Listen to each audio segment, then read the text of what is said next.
Well, welcome to our meeting today with Dr. Cox. My name is Randy Dauby. I'm CEO here at the Pinckneyville Community Hospital. Dr. Cox has come to us, a general surgeon, and I'd like to introduce Dr. David Cox. Well, hello everyone. Yeah, I'm Dr. Cox. I'm from Colorado originally, and recently moved out here to Southern Illinois, and I'm pleased with the move.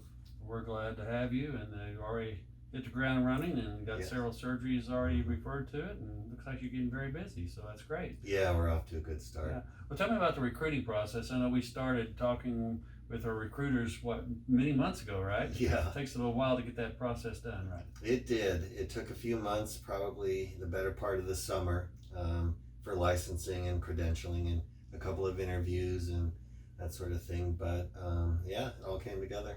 Good. Well, tell me a little bit more about your background and how you got into healthcare and becoming a physician. Sure.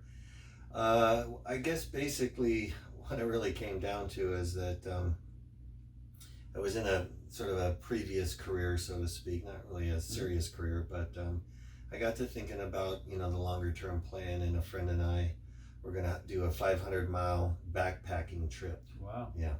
And so I read a book about medicine, high altitude medicine, and backcountry emergencies, that sort of thing. And it just struck me as a profession that would provide a lifelong opportunity for learning and satisfaction. And I just got the idea to go to medical school. Oh yeah. Yeah. So I went back and got a 4-year degree, and took it from there. So what colleges and so forth, residency programs did you go through?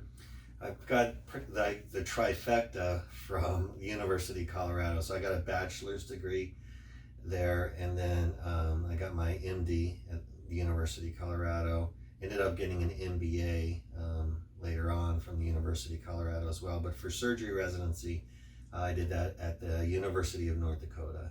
Good. Yeah. So now I know you are board certified. So kind of tell us what actually having board certification means. Sure, that's actually, of all the education that's required, at least from my perspective, the thing that I'm most proud of. Board certification is essentially a sign off by an entity saying, that you're well suited to practice general surgery. And basically what that entails is completing the residency in general surgery, and then completing a written exam. You have to pass that, and then when you pass the written exam, you're eligible for an oral exam, and which essentially involved meeting two people who test you on any number of different questions, and you sort of roll through scenarios, and they sign off on you as being competent. Yeah. So that means higher standard than a physician definitely has not gone through that process, because it is a rigorous testing and interview process. So when you go through that, board certification really means that you made it to that. Yeah, that's a great summary. I was a little long-winded about it, but yes, it's definitely a high standard, and it felt like quite a proud accomplishment. But it is, when people look for a general surgeon or any physician, know that they're board certified, it really stands out, meaning that, you're really a top-notch, physician and qualifications. So I think it really should mean a lot to the people that are looking for a general surgeon to know that you are board certified. So. Yeah, and I agree. And, along the way, actually, I just recertified. So along the way, there are ongoing certification requirements associated with ongoing medical education with testing, and then submitting your cases for the last couple of years, and some reference letters and that sort of thing. So you mentioned that you came here from Colorado, I believe it's Delta, Colorado, to Southern Illinois. Big change. So what prompted your decision, and how are you liking it here in Southern Illinois? Yeah, it's great so far. I'm enjoying it. Yeah, it was a big change. There's no doubt about that. I've been practicing in Colorado for about 10 years, a lot of rural practice, and my job in Colorado ended, and contacted a recruiter that we talked about earlier in the conversation, and she told me about this opportunity here, which was essentially to I suppose, start a full-time surgery service here, which sounded really sort of like a capstone opportunity for my surgery career.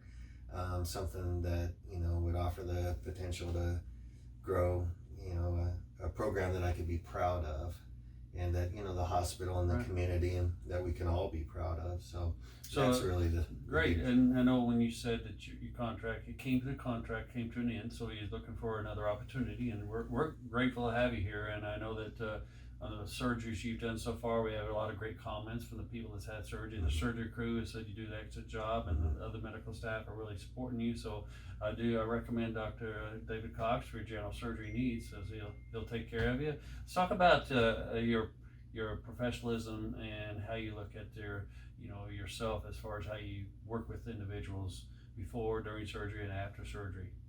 Okay.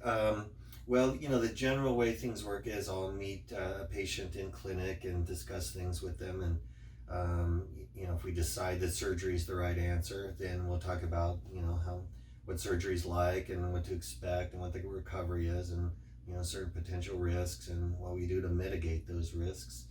And once the decision is made to proceed with surgery, then we send the patient over here to the operating room area, and they meet the rest of the staff, and the nurse anesthetist talks with the patient to get some background information. And there's some, currently with COVID, there's a COVID screening process, and sometimes an EKG or some lab work or whatnot. So we sort of review things to make sure that everything's appropriate for surgery. And then, it's the day of surgery, and we do the operation, and there's some post-op recovery, and then I'll see the patient in my clinic generally for follow-up and make sure everything's going well, and then discuss, sort of what, the longer-term post-operative recovery, like activity restrictions, those sort of things, or any, other follow-up necessary, depending upon, what the current situation is.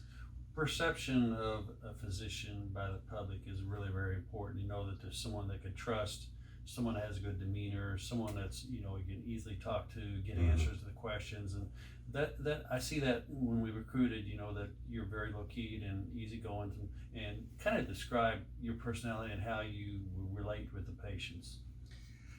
Yeah, well, I mean, gosh, what to say about that? I suppose, I've had some life experience prior to the practice of medicine and various things, and had various sports endeavors and this and that. So I draw upon, all my life experiences, just like anybody does. But I think the thing that I value really most about practice of surgery and medicine in general is just the connection that you make with people, and understanding how, a particular, illness, or, for example, a hernia, something more structural or whatnot, affects them and their lifestyle and, their goals or aspirations. So it's important for me to understand that, and for them to know that, I do understand how that affects them.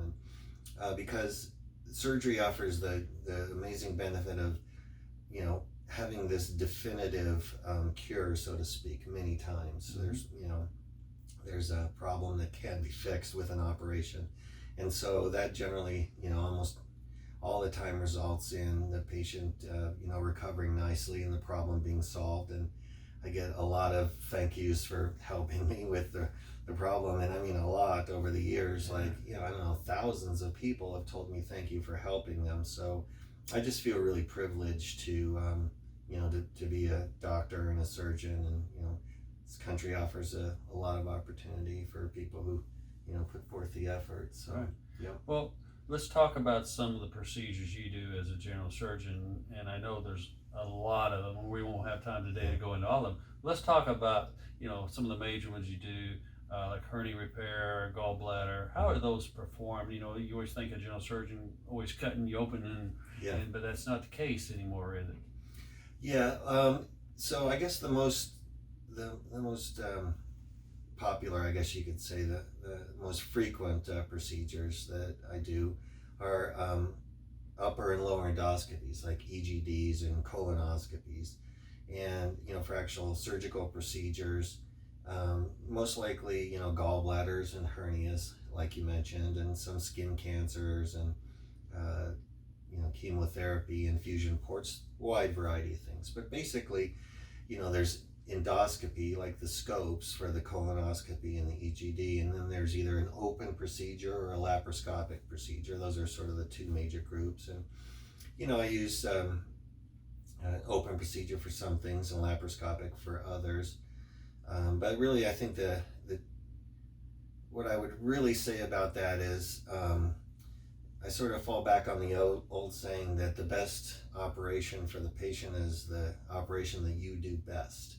And so I'm generally, doing a lot of hernias open, and I get good results with that. And for the most part, we do a lot of abdominal surgery laparoscopically, appendectomies and gallbladders, cholecystectomies, and that sort of thing. And we get good results with that approach, which is an easier recovery. Okay. And when should people have colonoscopies and EGDs? I mean, basically they look for skin cancers of the colon and so forth. So what is the recommendation for someone to have those procedures? Well, it's not incredibly complicated, but there are it's not one straightforward answer either. But in general, for people that we would consider low risk for developing colon cancer, like most people are, the recommendation is generally to start colonoscopy or some sort of colon screening at age 50. And then depending upon the results of that, then we might say 10 years or 5 years or 3 years or perhaps even 1 year, depending upon if we find any polyps and so on and so forth. Okay. Now I know my mother had some cancer polyps in the colon, and they recommended that I basically when I turned 50 to have one, and then they told maybe over 5 years I need to do that. So if you have a history of your family, different circumstances, but that would be why they need to see you for any of those things. So if people need to see you, do they go directly to you to call your office, or do they call just a referral from one of the providers, or both? I think most insurances probably allow direct contact with a specialist. However, with that said, I think it's really important for patients to have a good working relationship with their primary care doctor, and for the primary care doctor to, likewise to have a good working relationship with me as a specialist. So in general, my general recommendation is that they approach their primary care doctor and say, I'm thinking I might need a surgery referral, and certainly they could ask for me. But I will see people who self-refer, certainly. Yep. But I like to try and keep in close contact with primary care doctors as well. Great. And of course you get some referrals out of the emergency room. People come in maybe with appendicitis or gallbladder or whatever, but we know some of the gallbladders can be elective, but then there are those that, I had my gallbladder out some years ago laparoscopically, and I was amazed how quickly I was back to work and doing things. So it's amazing laparoscopic procedures, how quickly you bounce back. Sure, technology, it's advancing. Yeah. Well, we're here at Pinckneyville Community Hospital talking to Dr. David Cox, and we're just so glad to have him on the staff with our other providers. We have several family practice physicians and pediatricians and others here, and Dr. Cox joined us here toward the end of November and got started here. And if you need an appointment with Dr. Cox, what number do they call? I'm in the family medicine clinic at 618-357-2131. Great. So any questions you have on general surgery, you can call and ask for Dr. Cox. You can, like you said, see one of your primary care providers. We'd love to have you, and you don't have to travel long distances. A lot of people move to Carbondale, Mount Vernon, or different places. You can have it done locally here. So we're grateful to have you, and we look forward to working with you, and off to a great start. We appreciate it. Thank you, Randy. All right, thank you, Dr. Cox.